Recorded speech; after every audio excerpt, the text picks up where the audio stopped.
ഞാൻ ഇന്നിവിടെ അവതരിപ്പിക്കുന്ന കഥയുടെ പേരാണ് കോഴി നിർത്തിപ്പൊരിച്ചത്. തരിക്കഞ്ഞിയുടെ അളവ് ഇപ്പൊ കൂടും. എന്താ ഓർഡർ ചെയ്യാ? അല്ല എന്താ ഓർഡർ ചെയ്യാ?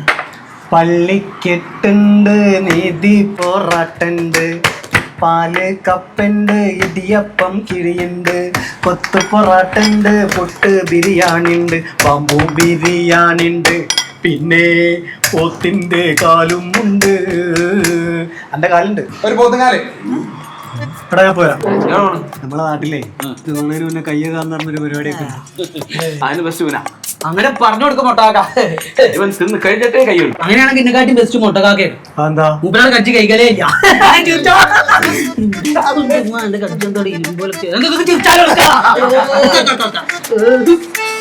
എന്തേ അത് നാട്ടു അടിക്കില്ല. അതാണ്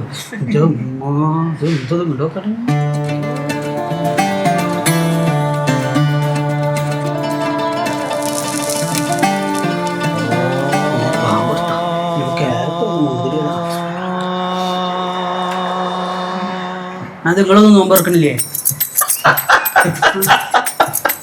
എന്തേ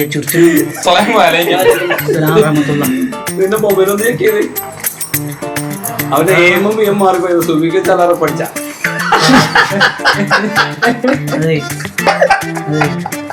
ഹലോ അറിയാതെ നോമ്പ് ഇങ്ങനെ ഭക്ഷണം കഴിച്ച നോമ്പ് മുറിയില്ല. ഒന്നും മുറിയൂല. ശീലാക്കേണ്ടത്.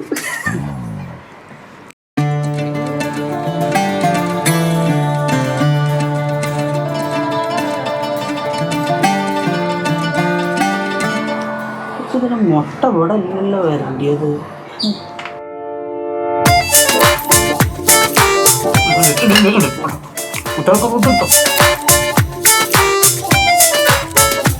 കാലക്കുള്ളാട്ടാ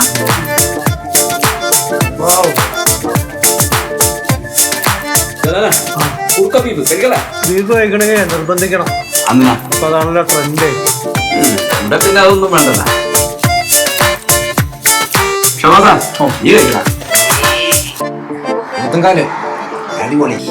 പച്ചമുളക്. അതെ പച്ചമുളകിന് തന്നെ ഉള്ളത്. അല്ല അതല്ല കീറിയ ഒരു പച്ചമുളക് കിട്ടിയ ഉസാറാവും. ഈ പച്ചമുളകിന് ആ പച്ചമുളകിന്റെ ആവശ്യമില്ല. നിങ്ങളെല്ലാരും കൂടി റാസൽ കൈമിലുള്ള പച്ചമുളക് റെസ്റ്റോറന്റ് പിന്നെ പിടിച്ചോണ്ടിരുമ്പോ ഞാൻ ഇത്രയും പ്രതീക്ഷിച്ചില്ല. എന്താ ഭയങ്കര ടേസ്റ്റ്. ഇനിയെങ്കിലും ഞാൻ പറയുന്ന കേട്ട് ജീവിച്ചാൽ നിനക്ക് കൊള്ളാം. ഇപ്പോഴാ ശരിക്കും നല്ലൊരു ഇതായത്. Thank you.